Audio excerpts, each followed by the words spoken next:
ప్రభునందు ప్రియులైన మీకందరికీ యేసుక్రీస్తు ప్రభువారి నామంలో శుభవందనాలు తెలియజేస్తూ ఉన్నాను.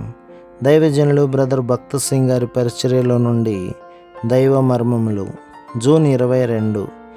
దానియేలు అనుదినము ముమ్మారు మోకాళ్ళుని దేవునికి ప్రార్థన చేయుచు ఆయనను స్తుతించుచూ వచ్చెను. దానియేలు గ్రంథం 6వ అధ్యాయం 10వ వచనం. మొట్టమొదట బైబిల్లోని అనేక సంగతులను మనం గ్రహించలేము. 100 పర్యాయాల కంటే ఎక్కువ చదివిన తర్వాత పరిశుద్ధ గ్రంథమును నేను కొంచెం అర్థం చేసుకుంటుని. ఆదికాండం 1వ అధ్యాయం 1లో ఆదియందు అను మాటనే నేను అర్థం చేసుకొనలేకపోతుని. అనేక సంవత్సరముల తర్వాత ఈ మాటలే ఈ అధ్యాయంలో ఎంతో నూతనముగానున్నవని గ్రహించగలిగితిని.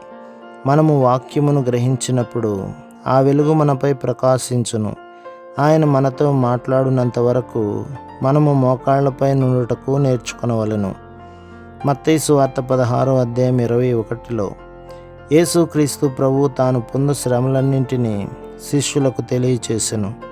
వారి పాపముల నిమిత్తం ఆయన మరణించి తిరిగి లేచునని కూడా చెప్పెను.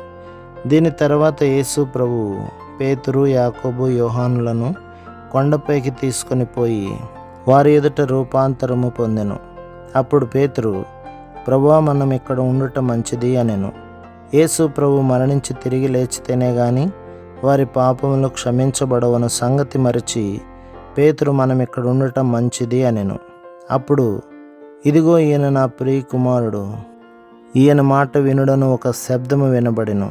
ఆయన స్వరమును మనము జాగ్రత్తగా వినినప్పుడే ఆయన మరణ భూస్థాపన పునరుత్థానముల అర్థమును ఎరుగగలము.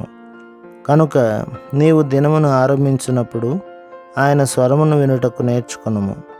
ఓ దేవా, నాతో మాట్లాడుము, నీ వాక్యము నుండి మాట్లాడుమని ప్రార్థించి తన వాక్యము నుండి నీతో మాట్లాడినంత వరకు ఆయన సన్నిధిని వేచి ఉండుటకు నేర్చుకొనుము. ప్రభు మిమ్మును, మీ కుటుంబమును, మీ సంఘమును దీవించి ఆశీర్వదించునుగాక. ఆమేన్.